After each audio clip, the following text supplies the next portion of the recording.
In this video, I'm going to show you free anime websites to watch. So the first one we have is retrocrush.tv. It is great for classic anime from the 1970s to the early 2000s.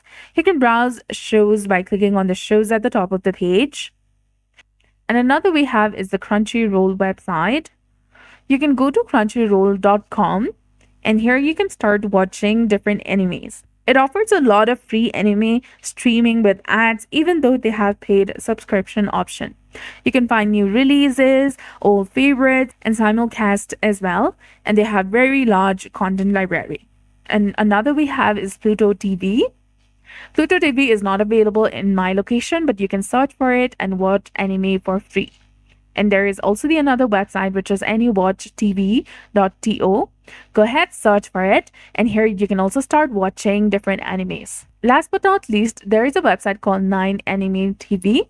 You can also search for this website and start watching anime for free. So that's it. I hope you found this video helpful. If you did, please like, share, and subscribe. Thanks for watching. We'll see you again in the next one.